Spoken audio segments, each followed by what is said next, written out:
Espiritu Santo. Amen. Ang pagpapala ng ating Panginoong Jesucristo, ang pag-ibig ng Diyos Ama, at ang pakikipagkaisa ng Espiritu Santo, naway sumayin lahat. At sumayin din. Mga kapatid, welcome sa ating banal na Eucharistia. Sa hapon ito, tayo nagkakatipon bilang isang mananampalataya.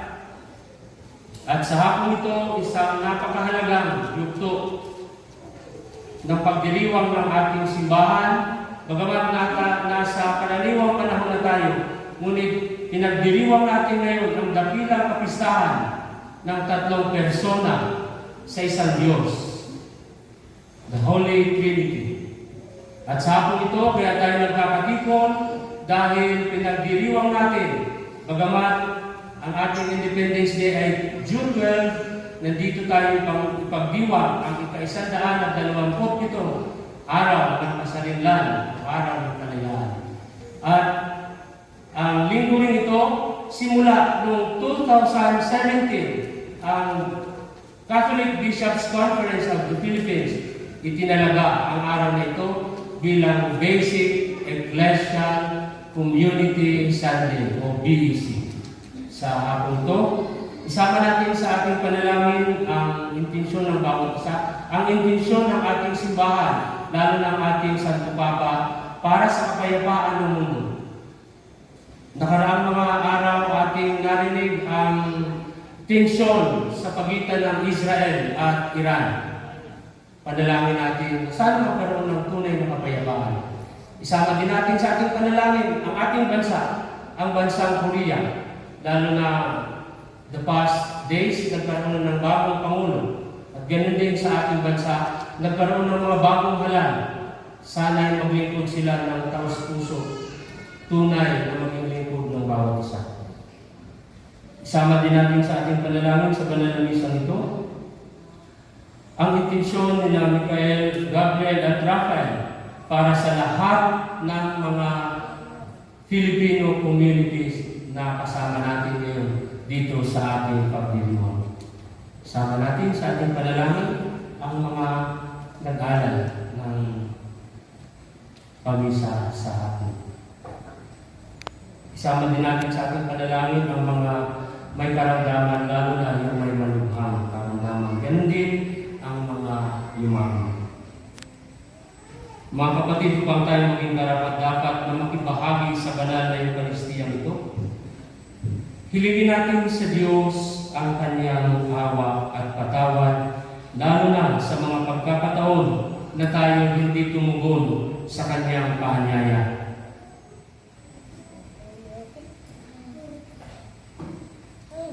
Sabay-sabay po tayo, inaamin ko sa makapangyarihang Diyos at sa iyo mga kapatid, na lubha akong nagkasala sa isip, sa salita at sa gawa, at sa aking pagkukulang. Kaya sinasabi ko sa mahal na Birheng Maria, sa lahat ng mga anghel at mga banal, at sa inyo mga kapatid, na ako ay manalangin sa Panginoong ating Diyos.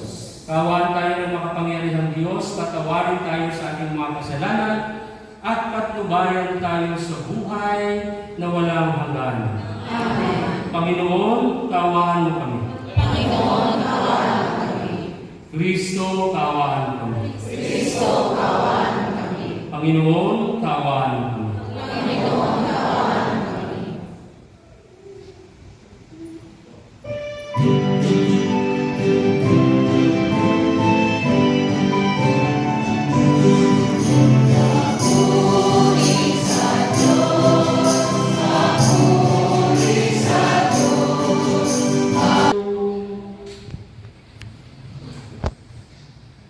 Ama naming makapangyarihan, sa iyong pagsusugo sa salitang Diyos na totoo at maasahan, at sa pagbibigay mo ng Espiritong nagpapabanal sa sanlibutan, ipinahayag ang iyong kahiwagaang dakila sa sangkatauhan. Sa pananampalatayang amin ngayong pinagdiriwang, ipagkaloob mo aming maidangal ang tatlong persona sa walang hanggang kadakilaan, at aming sambahin lubusan ang iyong iisang pagkadiyos sa mahal na kapangyarihan sa pamamagitan ni Jesucristo kasama ng Espiritu Santo, magpa sa walang hanggan. Amen. Magsiyo po ang lahat at makinig sa mga pagbasa.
Sumainyo ang Panginoon.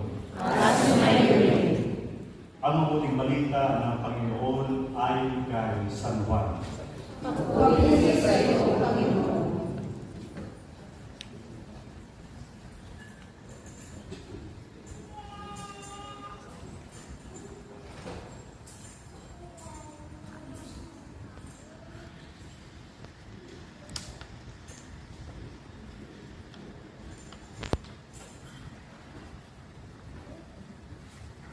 Noong panahong iyon, sinabi ni Jesus sa kanyang mga alagad, "Marami pa akong sasabihin sa inyo, ngunit hindi pa ninyo kayang unawain ngayon.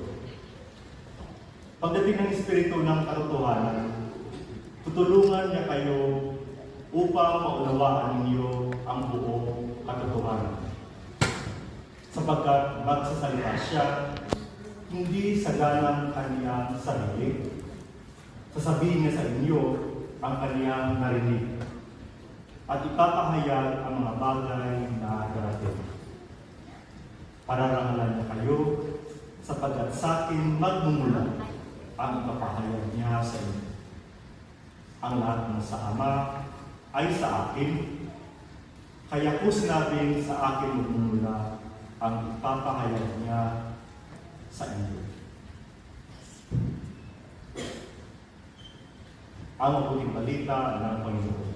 Pinupuri ka namin, Panginoong Jesucristo. Magsiyo po ang lahat para sa muli.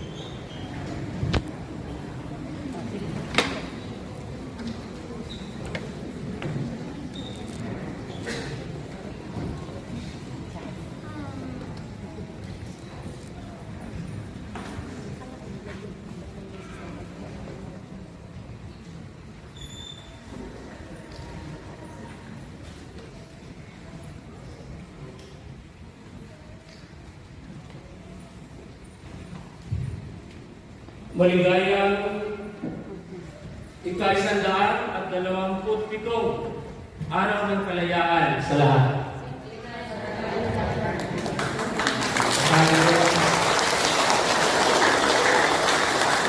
Akala ko natulog na kayo. Mabuhay ang Pilipinas! Kasi ngayon pa naman ang tawag ngayon ay oras de peligro. Alam niyo mo bakit? Alam niyo mo bakit oras de peligro?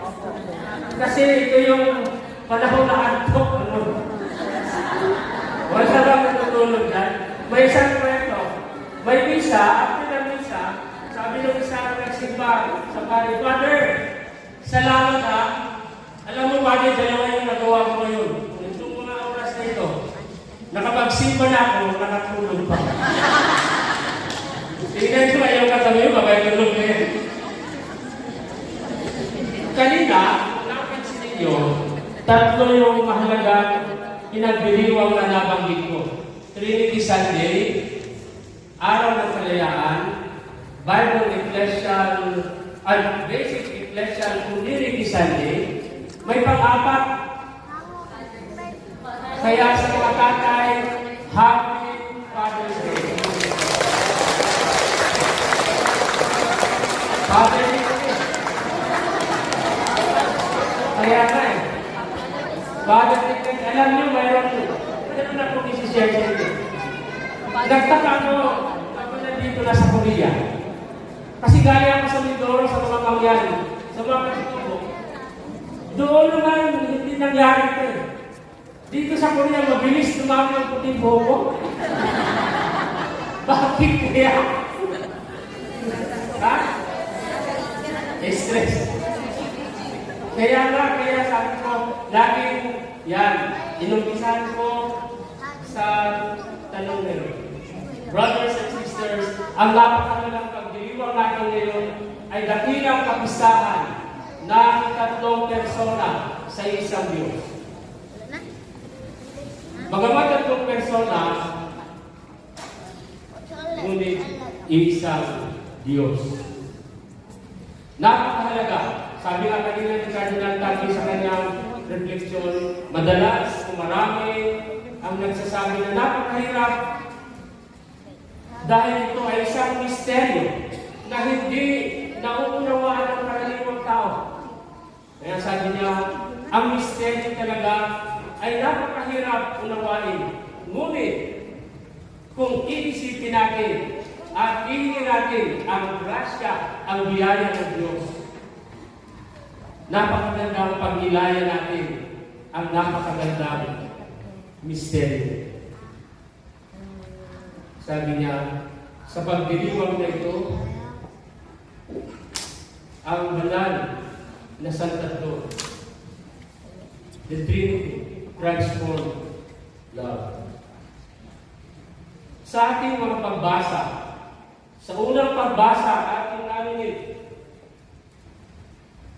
narinig natin sa unang pagbasa, yung karunungan, ito ang sinasabi ng karunungan ng Diyos. Dito, karunungan is not just a characteristic. Hindi lang siya katangian. Ang karunungan dito, wisdom, is a person. Kung ating napakinggan ng maayos, napakagandang pagsinaya ng ating unang pagbasa, dito natin narinig na yung karunungan kasama na ng Diyos sa umpisa. In fact, sa Gospel of John, in the beginning was the Word, and the Word was with God.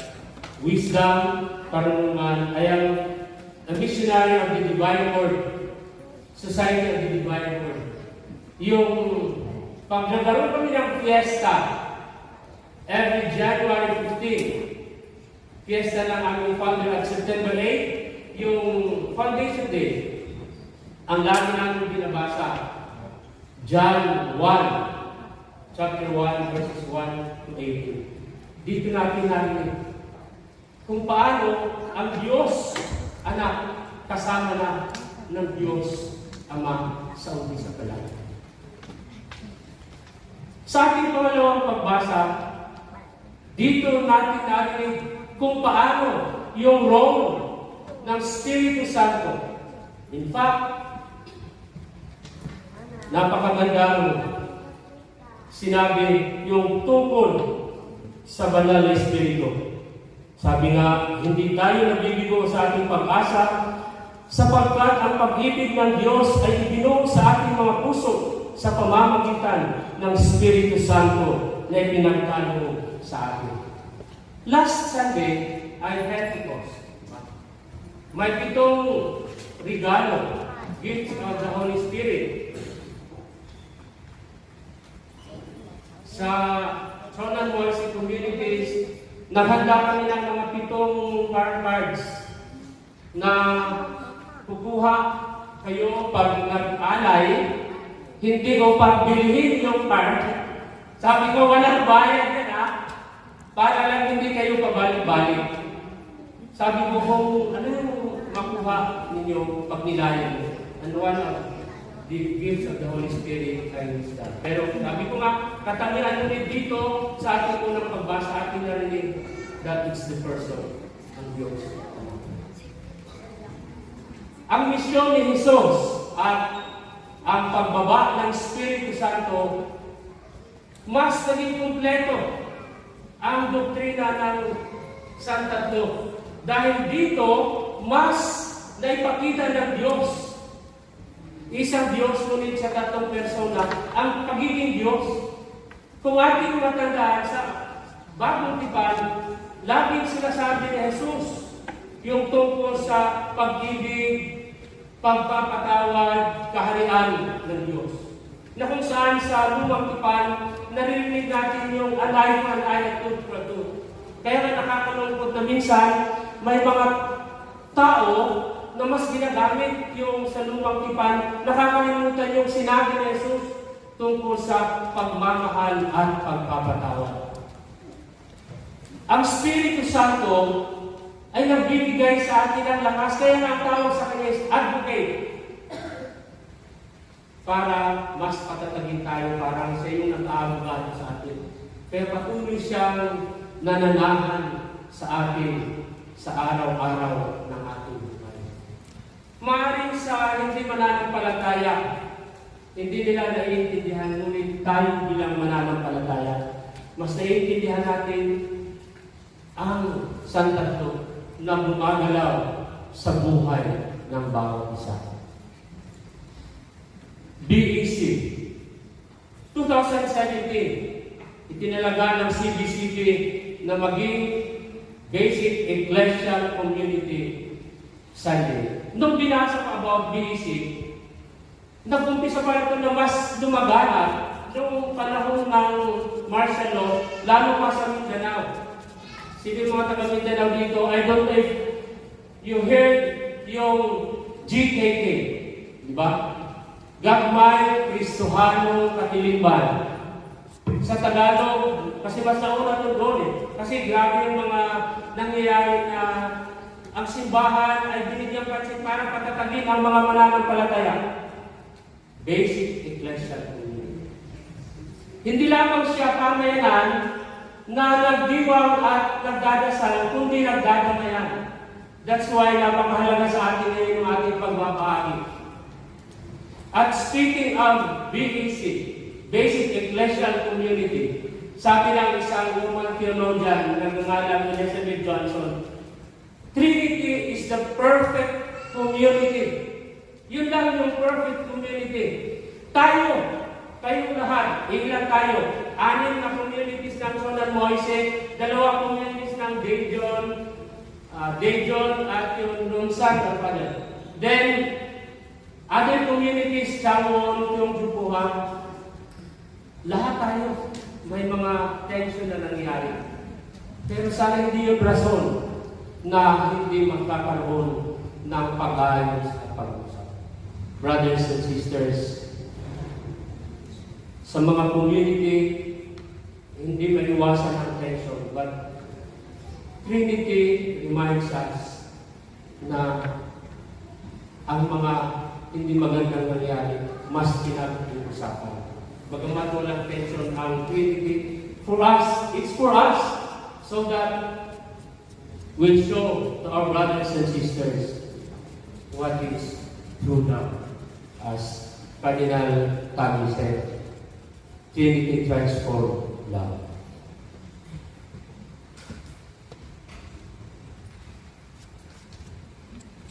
Magsitay ako.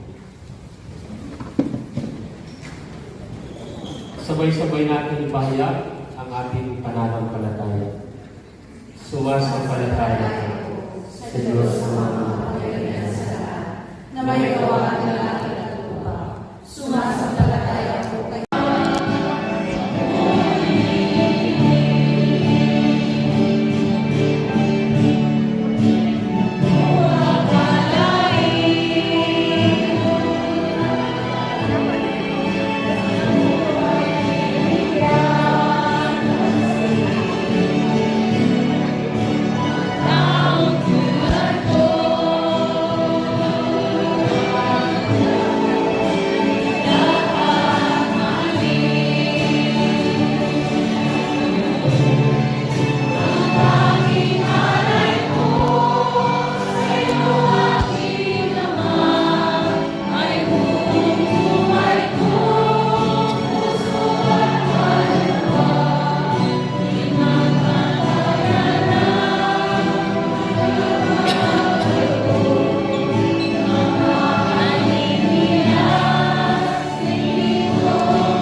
Diyos sa mga makapangyarihan.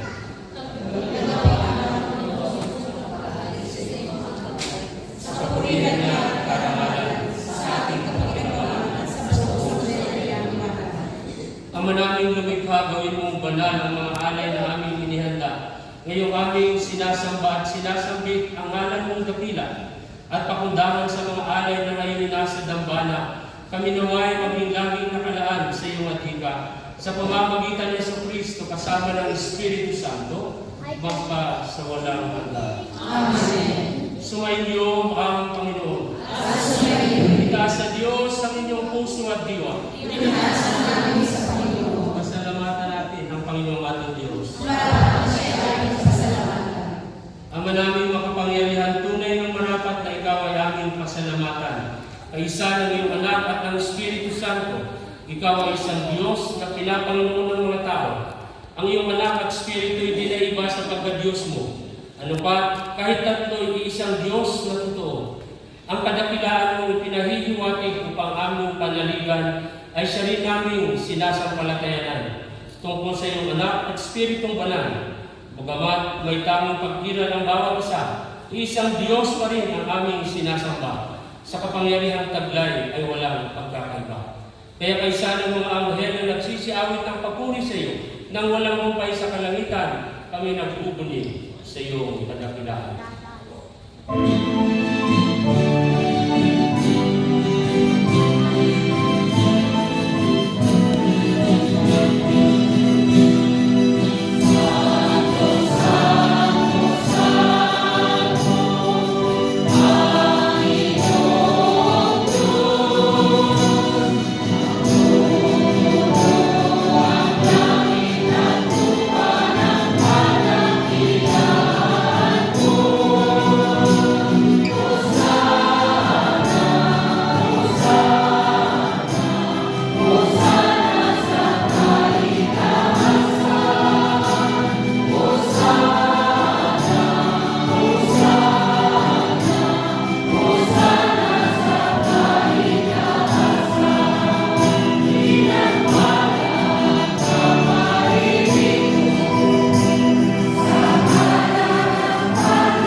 Ama naming banal, ikaw ang bukal ng tanang kabanalan.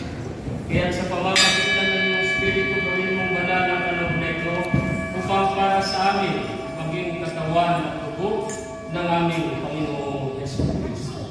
Bago niya pinagtiis ang kusang loob na maging handog, hinawakan niya ang tinapay, kinasalamatan kanya, pinahati-hati na yun, iniabot sa kanyang mga alagad at sinabi, "Tanggapin ninyong lahat ito at kahanin, ito ang aking katawan na ihahandog para sa inyo."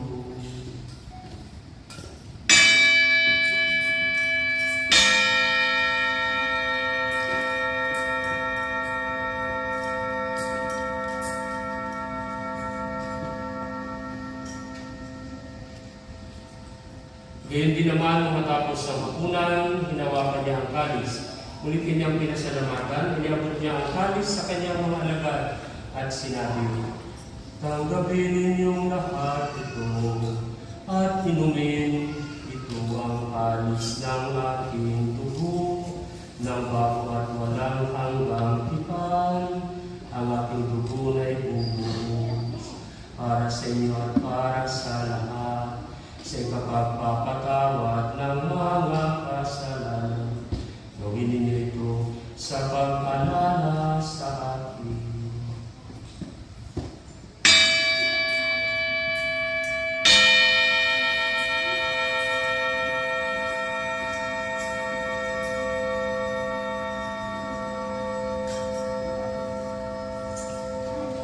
Ipagbunin natin ang misteryo ng pananampalataya.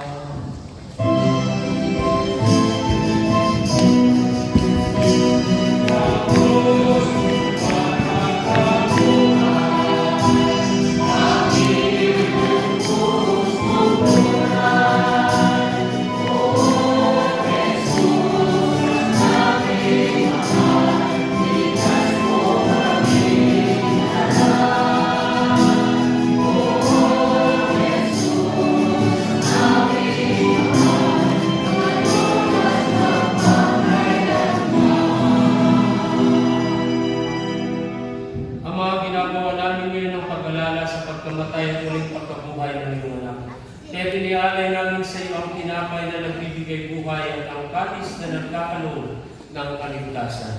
Kami nagpapasalamat dahil kami yung minarapat na tumayo sa harap mo para maglingkod sa iyo. Isinasamo namin kami magsasalo-salo sa katawan at dugo ni Kristo ay mabuklod sa pagkakaisa sa pamamagitan ng Espiritu Santo.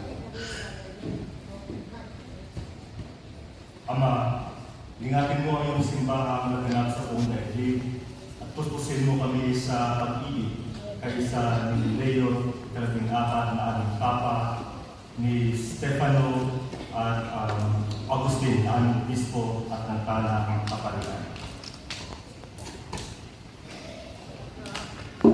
Alalahanin mo na ang mga kapatid namin na himnay na may pakasang sila yung muling mabubuhay, kaya nilang nahangang mga kumangat. Kawa mo sila ang patuloyin sa inyong kaliwanagan.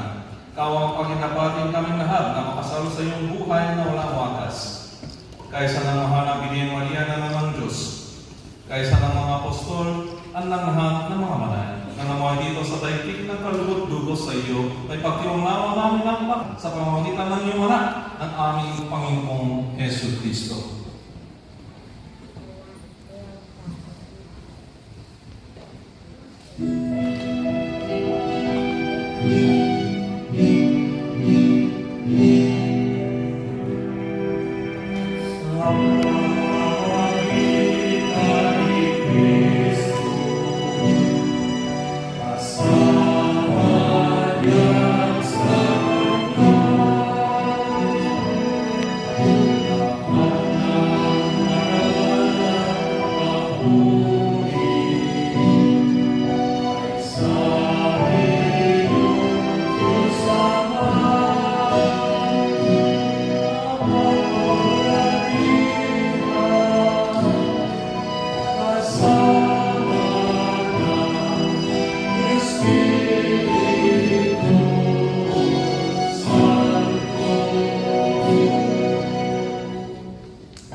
Ipahayag natin ng lakas loob at ng sama, pagkalooban ng kapayapaan araw-araw, iligtas sa kasalanan at ilayo sa lahat ng kapahamakan, samantalang ating pinananatikan ang dakilang araw ng pagpapahayag ng tagapagligtas namin si Hesus Kristo.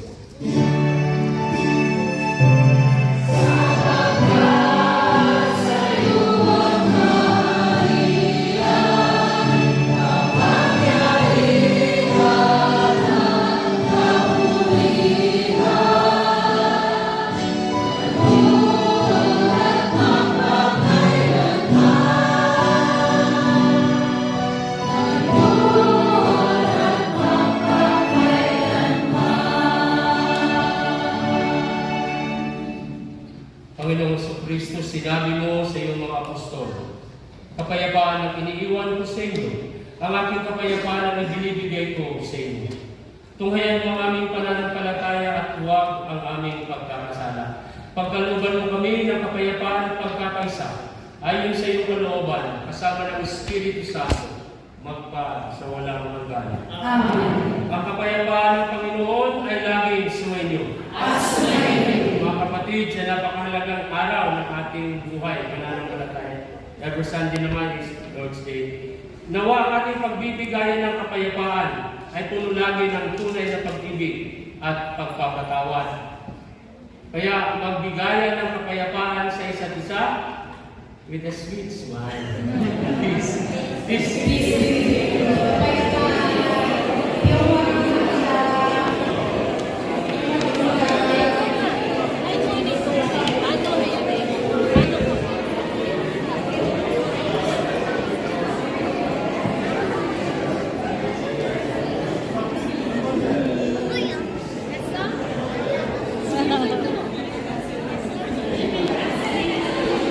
Philippine Manse!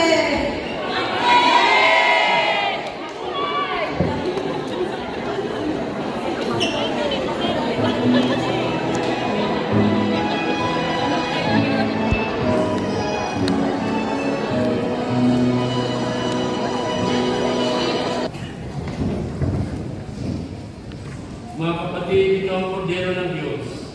Ito ang nagalis ng kasalanan ng sanlibutan.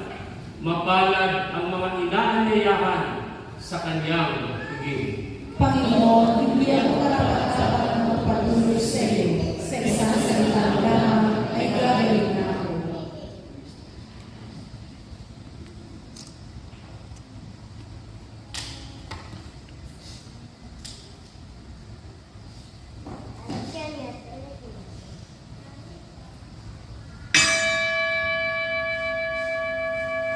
Magsiupo ang lahat para sa pagkikita.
Dalangin tayo.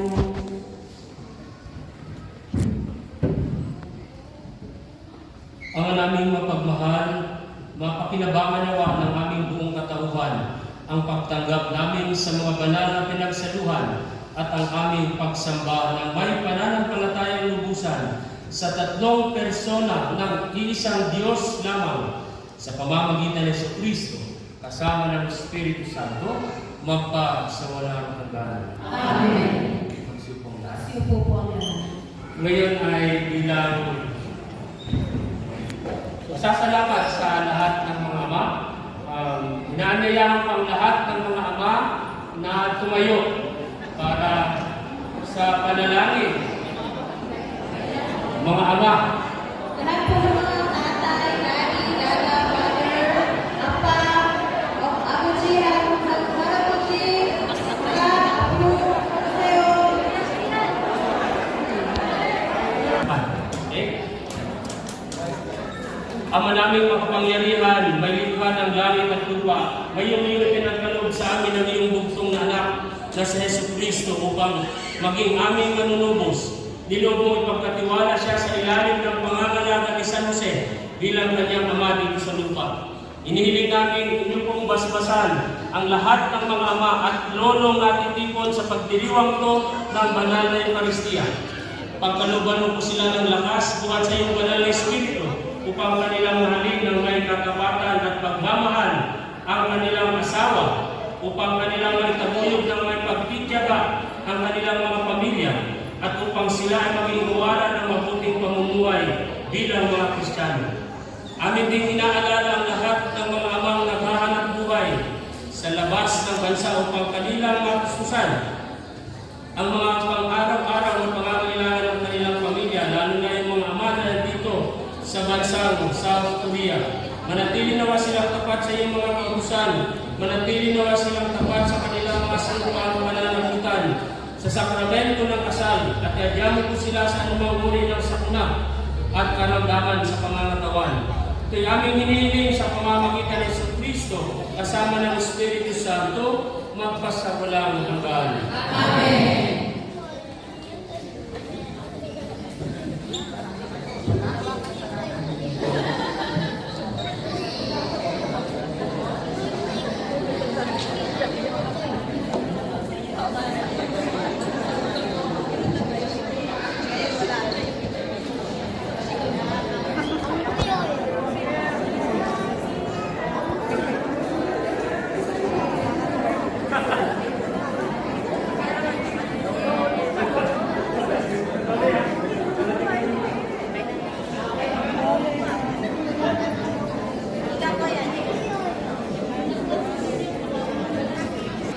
salamatan natin ang Direktor ng Chonan Moise, si Father Dominico Sabio Barangay.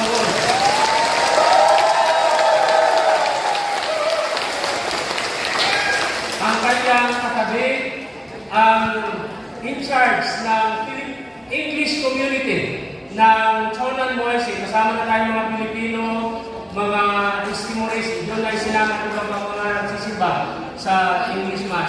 Si Father, actually siya yung may isa rin sa maraming pagod upang maging buo ang ating magdiriwang na ito. Father Stephen Pinako.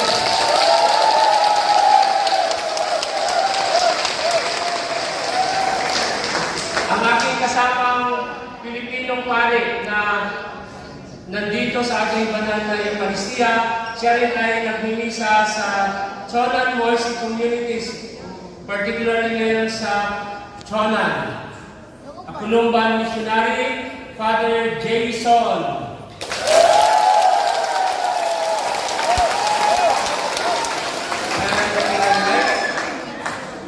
Siya ang direktor ng Masan Migrants Community. Yung sa Changwon, Father John Yun Jongdu.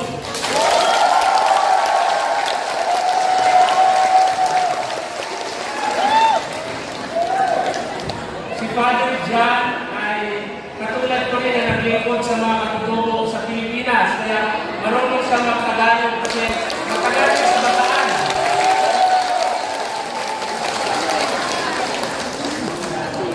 Namundok din siya sa mga katutubong kita sa part ng Central Luzon. Ang panghulit, dito pala, ang katabi ni Father John, nakilala ko siya last year sa isang pagtitipo ng mga migrante. He was also in the Philippines, nakaaral sa Ateneo de Manila University. Father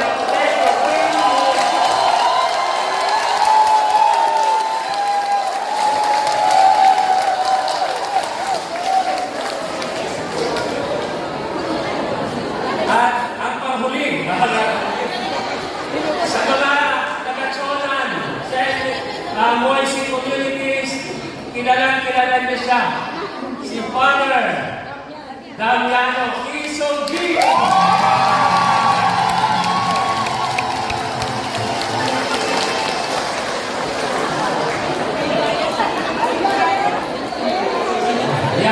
Sa mga nakadalo nung nakaraang pagdiriwang ng Independence Day, 125th sa Hong Kong, si Father Damian sumayaw at kumanta ng Pinoy ako.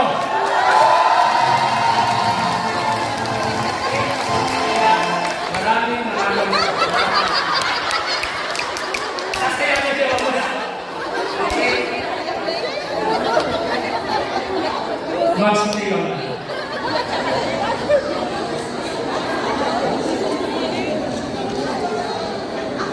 So after this, baba tayo para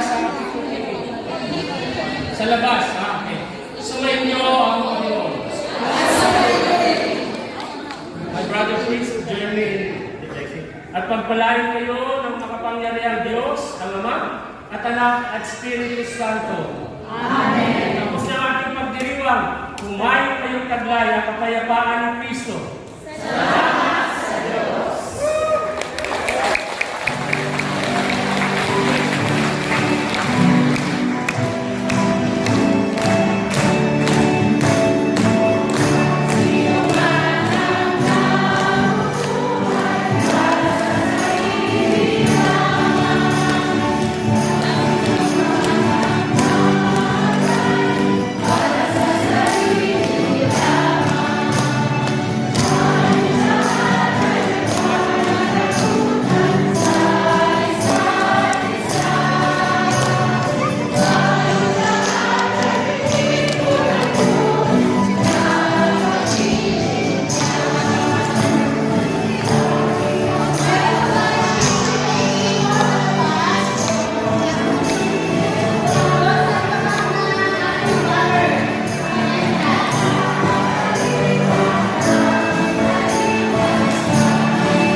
John ay katulad ko rin na naglingkod sa mga katutubo sa Pilipinas. Kaya marunong siya magtagalog kasi matagal siya sa bataan.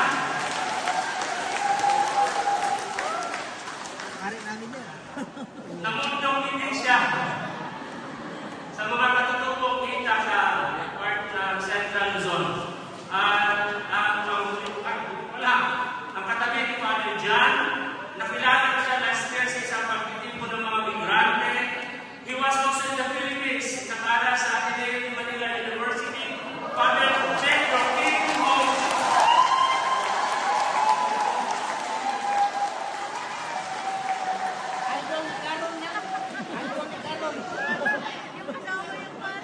At ang panghuli, sa mga taga-Chonan, sa Moise communities, kilala niyo siya. Si Father Damiano Kisok G.